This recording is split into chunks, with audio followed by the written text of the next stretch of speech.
नमस्कार दोस्तों। आज मैं आपको गणित के इंपॉर्टेंट सवाल कराऊंगा जो बार बार परीक्षा में आते हैं। तो चलिए स्टार्ट करते हैं। पहला सवाल, यदि a प्लस बी बराबर 6 तथा ए बी बराबर 5 तो a बट्टे बी का मान क्या होगा। देखो, कोई दो संख्या आप ऐसी लीजिए जिनको जोड़ने से 6 बन जाए। 5 और 1 6 होगा, 4 और 2 भी 6 होगा, 3 और 3 भी 6 हो जाएगा। लेकिन वो दो संख्या ऐसी होना चाहिए कि दोनों का अगर हम गुना करें तो 5 आ जाए। वो दोनों संख्या ऐसी होनी चाहिए क्योंकि ए और बी आपस में गुना भी तो हो रहे हैं। तो चलिए, अगर मैं ए का मान 1 ले लूं और बी का मान 5 ले लूं और दोनों को जोड़ दूं तो 6 हो जाएगा। ठीक है।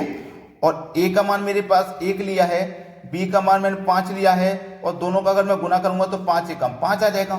मतलब दोनों ही कंडीशन सेटिस्फाई हो गई। ठीक है। अब आपसे ए बट्टे बी पूछा है तो बी का मान मेरा कितना है, 5 है। तो ए का मान मेरा 1 है, तो पहले ऊपर में ए की जगह ए का मान रखूंगा जो कि 1 है।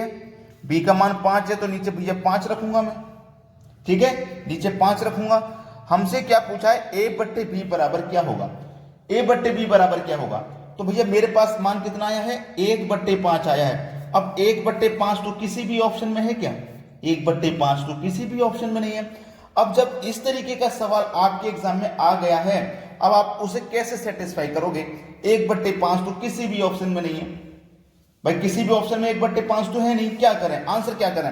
जब 1/5 किसी भी ऑप्शन में नहीं है और हमें a बट्टे बी का मान बताना है तो इसको हम क्या करेंगे, इसको पलट देंगे। इसको पलट देंगे यानी कि 5/1 कर देंगे और 5/1 का मान है 5। पहला ऑप्शन बिल्कुल सही है। ऐसे कंफ्यूजन वाले सवाल आपको इसीलिए दिए जाते हैं कि आपका नंबर कट हो जाए, कंपटीशन हाई हो जाए, इसीलिए दिए जाते हैं कि बच्चे गलती करके जाएं। अब देखते हैं अगला सवाल। अगला सवाल है, एक फल विक्रेता के पास एक निश्चित संख्या में आम हैं जिसमें से 5% सड़ गए।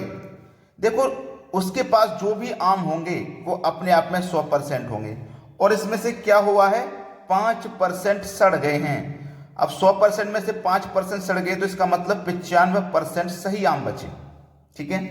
शेष आमों के 75% बेच देता है। ठीक है, याद रखना। उसके पास 100% थे, 5% सड़ गए तो शेष आम बचे 95%। इसमें से 75% बेच देता है।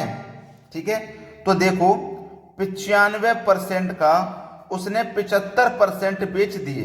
तो पता लगा लेते हैं, परसेंट का मतलब बट्टे में 100, 25 दिया 75, 25 चौकू 100। ठीक है। अब देखो इनका हो जाएगा मल्टीप्लाई, 95 का और 3 का मल्टीप्लाई कर दो और ये 3/4 सीधा सीधा लिख लेते हैं यहाँ पे। ठीक है, 3/4 सीधा सीधा हो जाएगा।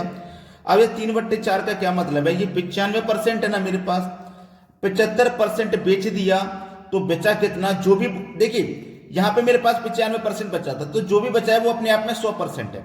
75% बेच दिया तो 25% बचा, परसेंट का मतलब बटे में 100। याद रखना, जो करने का मैं एकदम बेस्ट आपको तरीका बता रहा हूं। 25 एकम 25, 25 चौके 100, देखो वही निकल के आ जाता है। अब इसको आप कटाएंगे और आंसर ले आएंगे, इसको कटाएंगे और आंसर ले आएंगे।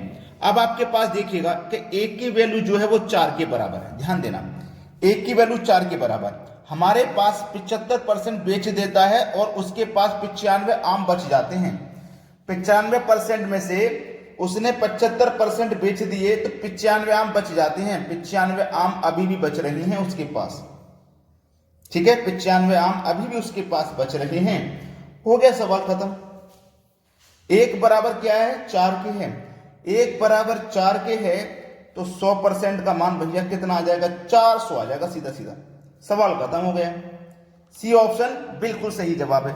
अब देखते हैं अगला प्रश्न।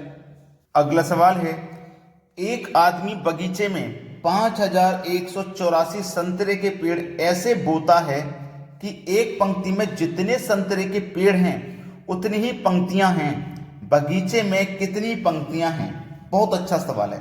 इस सवाल को ना हम ऑप्शन से करेंगे। वैसे तो ये आरआरसी 2014 का पूछा गया सवाल है, ऑप्शन से करेंगे। मान लेते हैं पहला ऑप्शन ले लेते हैं कि 70 पंक्तियां हैं। ठीक है, 70 पंक्तियां हैं। अब उसने क्या बोला था, वो पेड़ों को ऐसे बोता है कि एक पंक्ति में जितने संतरे के पेड़ आते हैं, मान लो 70 संतरा के पेड़ आ गए, 70 संतरा के पेड़ आ गए तो 70 ही पंक्तियां हो गई। तो 70 गुने 70 करना पड़ेगा आपको। भाई 70 संतरा के पेड़ हैं तो 70 ही पंक्तियां, दोनों का आपस में गुना करोगे, 7 सत्ते 49 और 2 जीरो। ये गलत हो गया। अगर हमारी संख्या इतनी आती तो सही होता। पहला ऑप्शन कर लो तो क्या 72 ले लेते हैं। 72 गुने 72, 72 का जब आप गुना करोगे ना तो 2 दूने का 4, इकाई अंक 4 आ गया, सही है। ठीक है, 2 सत्ते 14, 2 सत्ते 14, 14 14 28, 28 का 8 हासिल लगे 2, 7 सत्ते 49, 49 में हासिल लगेंगे 2 तो 51, 5184 आ गया बी ऑप्शन से। तो ये हमारे इस सवाल का ना बिल्कुल सही जवाब हो जाएगा। अब देखेंगे अगला सवाल। अगला प्रश्न है, यदि a बराबर 64 तथा b बराबर 279 हो तो निम्न का मान ज्ञात करो। इसका मान हमें ज्ञात करना है। a का मान है 64, a का मान 64 है, a का मान है 64 तो रूट a की जगह में 64 लिख लूं। b का मान इतना है तो b की जगह में इतना लिख लूं। ठीक है, अब पूरे के ऊपर स्क्वायर रूट का साइन है तो लिख लेता हूं माइनस। b का मान मेरा 289 है, लिख लेता हूं माइनस a का मान मेरा 64 है, लिख लेता हूं और पूरे के ऊपर स्क्वायर रूट का साइन है। ठीक है, 64 का स्क्वायर रूट करोगे तो 8 हो जाएगा, इसका स्क्वायर रूट करोगे तो 17 हो जाएगा, फिर पूरे के ऊपर स्क्वायर रूट है माइनस, इसका स्क्वायर रूट करोगे 17 माइनस इसका करोगे तो 8 और पूरे के ऊपर स्क्वायर रूट है 8 और 17 को जोड़ो तो ये 25 हो जाएगा, पूरे के ऊपर स्क्वायर रूट, 17 में से 8 घटा दो 9 हो जाएगा, स्क्वायर रूट लगा दो। 25 का स्क्वायर रूट होता है 5 और 9 का स्क्वायर रूट होता है 3, अंतर कर दो, 5 में से जाएगा 3, आंसर आ जाएगा आपका 2, आंसर आ जाएगा 2। अब ध्यान देना, आंसर आपका 2 हो गया और 2 आपके किस ऑप्शन में दिया गया। बात यह है कि आपका ये जो 2 है ना, ये किस ऑप्शन में दिया गया है। आप बोलेंगे सर 2 मेरा बी ऑप्शन में दिया गया है। ये इस सवाल का बिल्कुल सही जवाब है। तो अगर आपने वीडियो को लाइक नहीं किया है तो लाइक जरूर करके जाएं। ठीक है दोस्तों, धन्यवाद।